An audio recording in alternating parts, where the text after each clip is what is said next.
Chapter 33. The word of the Lord came to Jeremiah a second time while he was still confined in the court of the guard. Thus says the Lord, who made the earth, the Lord who formed it to establish it. The Lord is his name. Call to me, and I will answer you, and will tell you great and hidden things that you have not known.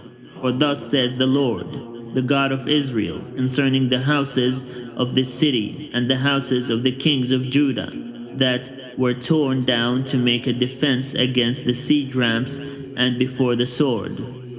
The Chaldeans are coming in to fight, and to fill them with the dead bodies, for those whom I shall strike down in my anger and my wrath. For I have hidden my face from this city because of all their wickedness. I'm going to bring it recovery and healing. I will heal them and reveal to them abundance of prosperity and security. I will restore the fortunes of Judah and the fortunes of Israel and rebuild them as they were at first. I will cleanse them from all the guilt of their sin against me, and I will forgive all the guilt of their sin and rebellion against me.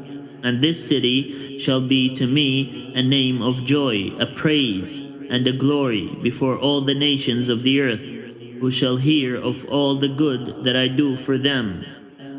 They shall fear and tremble because of all the good and all the prosperity I provide for it.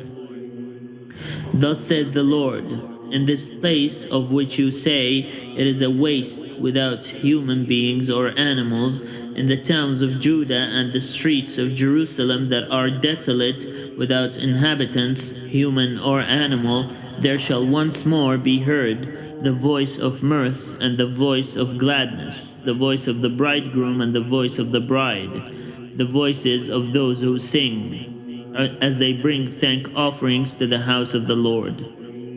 Give thanks to the Lord of hosts, for the Lord is good, for his steadfast love endures forever. For I will restore the fortunes of the land as at first, says the Lord.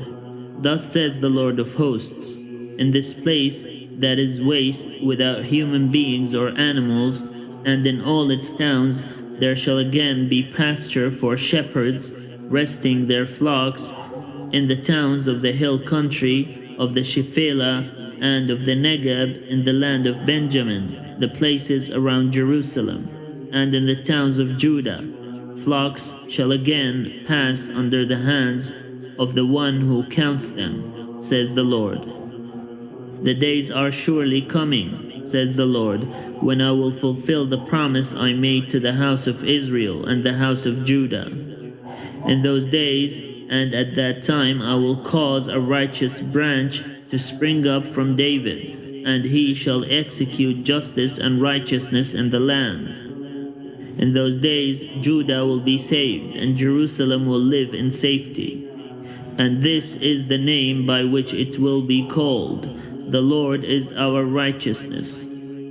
For thus says the Lord, David shall never lack a man to sit on the throne of the house of Israel, and the Levitical priests shall never lack a man in my presence to offer burnt offerings, to make grain offerings, and to make sacrifices for all time. The word of the Lord came to Jeremiah. Thus says the Lord, if any of you could break my covenant with the day and my covenant with the night, so that day and night would not come at their appointed time, only then could my covenant with my servant David be broken, so that he would not have a son to reign on his throne, and my covenant with my ministers the Levites. Just as the host of heaven cannot be numbered, and the sands of the sea cannot be measured, so I will increase the offspring of my servant David, and the Levites who minister to me. The word of the Lord came to Jeremiah. Have you not observed how these people say, the two families that the Lord chose have been rejected by him, and how they hold my people in such contempt that they no longer regard them as a nation? Thus says the Lord, only if I had not established my covenant with day and night, and the ordinances of heaven and earth, would I reject the offspring of Jacob and of my servant David, and not choose any of his descendants as rulers over the offspring of Abraham, Isaac, and Jacob. For I will restore their fortunes, and will have mercy upon them.